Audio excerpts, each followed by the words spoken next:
এই দুরূপটি 11 বার পাঠ করে সন্তানের মাথায় ফু দিন।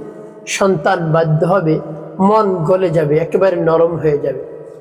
আপনার কাছে এসে বলবে, বাবা আমি নামাজ আদায় করতে যাব, কোরআন পড়তে যাব, স্কুলে যাব, কলেজে যাব, তারপরে সব কথা আমি শুনবো আর অবাধ্য হব না। প্রিয় ভাই বোনেরা, আপনার সন্তানকে নিয়ে আপনি দুশ্চিন্তার মধ্যে পড়ে গিয়েছেন, পেরেশানির মধ্যে পড়ে গিয়েছেন, হতাশার মধ্যে পড়ে গিয়েছেন। আপনার সন্তান অবাধ্য, কোনো কথা শুনতে চায় না। আপনি আমলটি করুন, এই দুরূপটি পাঠ করে আপনার সন্তানের মাথায় আপনি ফু দিন। সন্তান বাধ্য হবে, মন গলে যাবে, নরম হয়ে যাবে, একেবারে নরম সুরে বিনয়ের সাথে কথা বলবে, মানুষের সাথে ভদ্রভাবে ব্যবহার করবে, সকলের সাথে ভালোভাবে চলাফেরা করবে। প্রিয় ভাই বোনেরা, সন্তানের জন্য আপনি দুশ্চিন্তা করে করে একেবারে নিজেকে শেষ করে দিয়েছেন। দেখা যায় হতে পারে আপনার একটি সন্তান বা দুটি সন্তান, তার মধ্যে যদি আবার অবাধ্য হয়, কথা না শুনে অভদ্র হয়, তাহলে আপনার দুশ্চিন্তার শেষ থাকে না। তার কারণ আপনি একজন সম্মানিত ব্যক্তি। আপনার সন্তানের কারণে যদি আপনার সম্মান নষ্ট হয়, তাহলে সেটা সহ্য করার মতো না।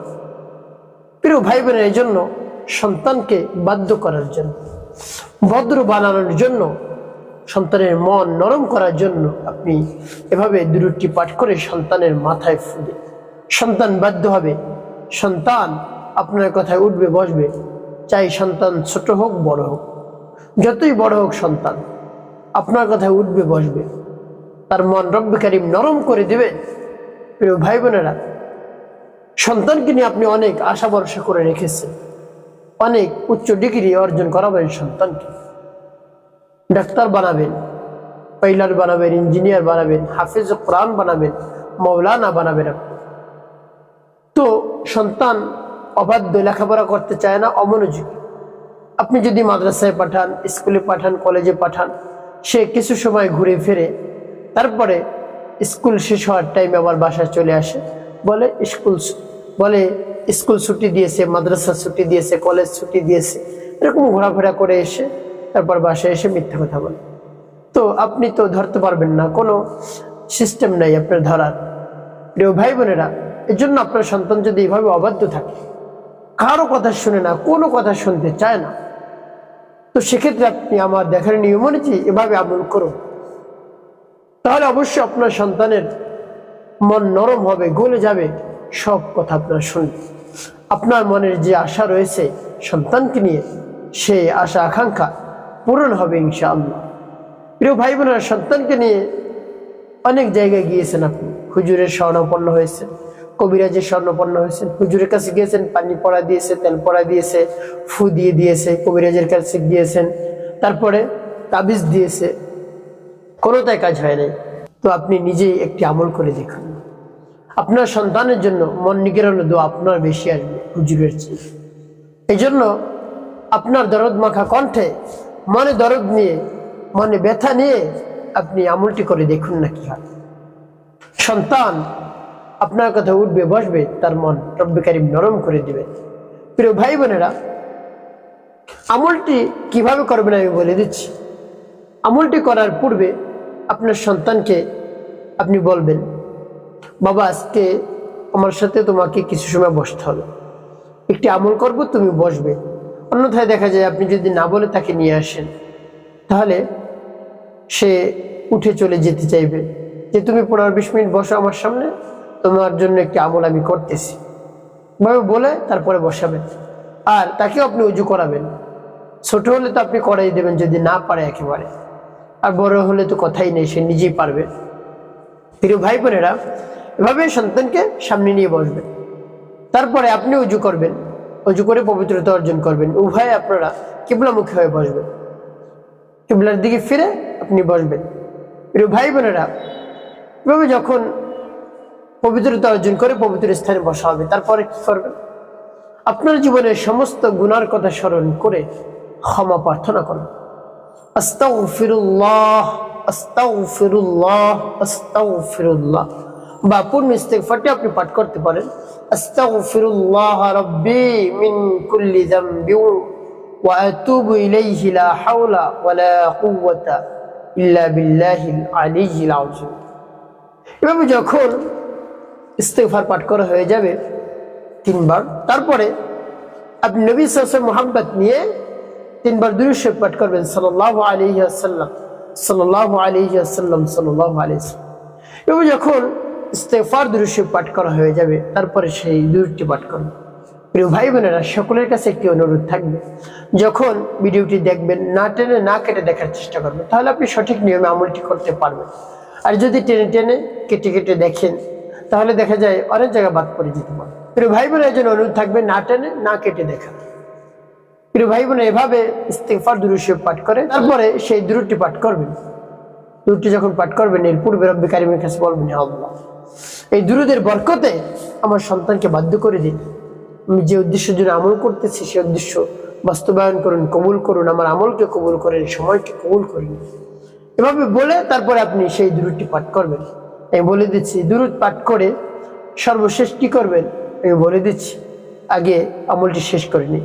যেমন বিসমিল্লাহির রহমানির রহিম, আল্লাহুম্মা সাল্লি আলা মুহাম্মাদিন নাবিয়্যিল উম্মি ওয়া আলা আলিহি ওয়া সাল্লিম তাসলিমা।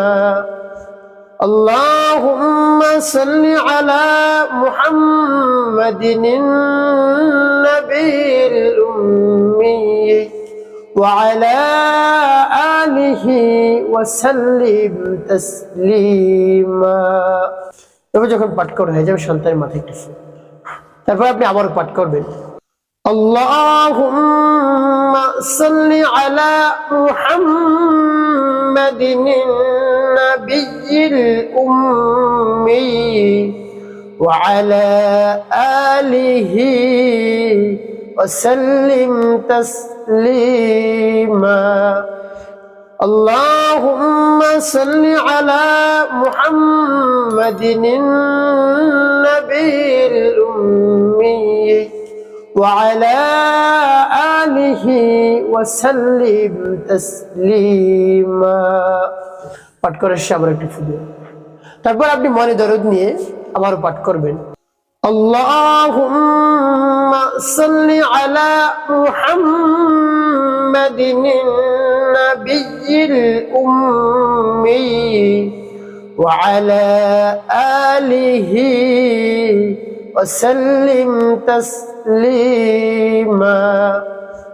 اللهم صل على محمد النبي الأمي وعلى آله وسلم تسليما। পাঠ করার শেষে আবার একটু, প্রিয় ভাই বোনেরা, কতবার পাঠ করবেন? এভাবে গুনে গুনে আপনি 11 বার পাঠ করবেন আর 11টি ফু দিবেন। প্রিয় ভাই বোনেরা, 11 বার পাঠ করে 11টি ফু দেওয়া যখন হয়ে যাবে, সর্বশেষ নবীজি সাল্লাল্লাহু আলাইহি ওয়াসাল্লামের মুহাব্বত নিয়ে তারপর আপনি একটি দোয়া পাঠ করবেন।